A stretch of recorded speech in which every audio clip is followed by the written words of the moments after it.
I am Dr. Sayeda Nilufar Asma from Gynecare Maternity and General Hospital. Today my topic is urinary tract infection. So urinary tract infection is an infection in any part of the urinary system. It may be in the kidneys, ureters, urinary bladder or urethra. And women are at more risk than men because of the anatomical position of the urethra and all. Urinary tract infection is sometimes asymptomatic, or if they have symptoms, then what are the symptoms?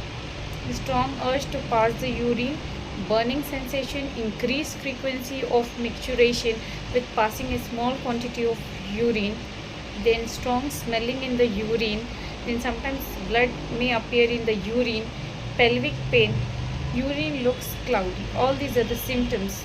But जब ये urinary tract infection specifically kidneys में होता है तो ये इन तमाम symptoms के अलावा पेशेंट को फीवर होता है, विथ चिल्स होता है, शिवरिंग होता है, नोज़िया और वॉमिटिंग की शिकायत होती है और बैक पेन भी ज़्यादा होता है। और तब यूरिथ्रा में होता है तो बर्निंग मिक्चुरेशन के साथ साथ डिस्चार्ज की भी शिकायत होती है।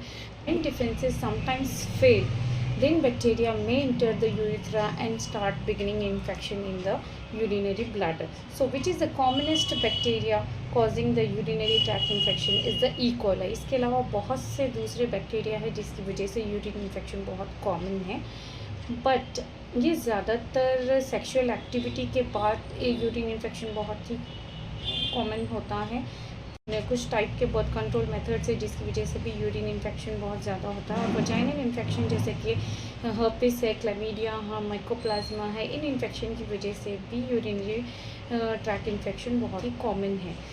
Why the infection is more common in women than man? इसका रीज़न ये है कि वुमेन की जो यूरिथ्रा होती है वो शॉर्ट होती है, एंड और किसी किस्म का ब्लॉकेजेस जब यूरिनरी ट्रैक इन्फेक्शन में होता है, specially in the kidney stones, वहाँ पर भी आपको यूरिन इन्फेक्शन बहुत ज़्यादा होता है।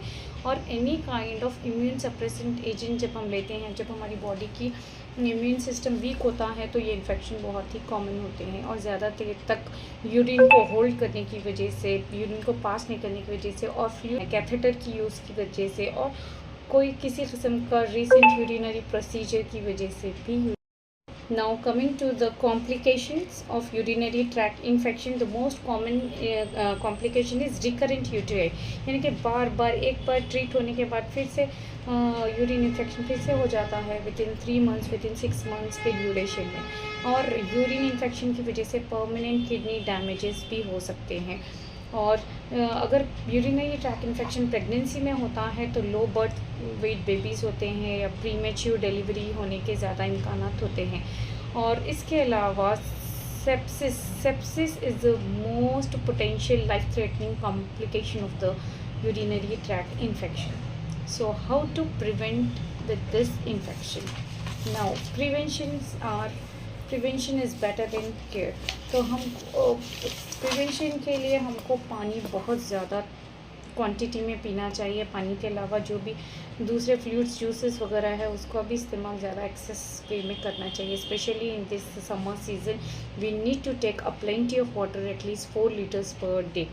क्रैनबेरी के जूस की पीने की वजह से भी यूरिन इन्फेक्शन नहीं होते हैं। और जब हम बाउल्स मूवमेंट के लिए जाते हैं तो it has to be wash out from front to the back side. और ब्लैडर को ज़्यादा देर तक होल्ड नहीं करना चाहिए। We have to empty our bladder soon after having sex also. Any avoid potential irritative feminine products, deodorants वगैरह, cream वगैरह का इस्तेमाल वहाँ पर कम करना चाहिए।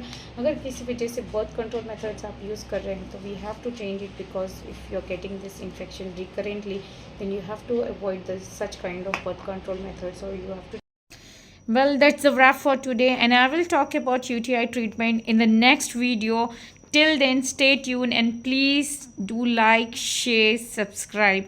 And if you like such videos, do comment and follow us on Instagram at Gynecare Hospital. Thank you.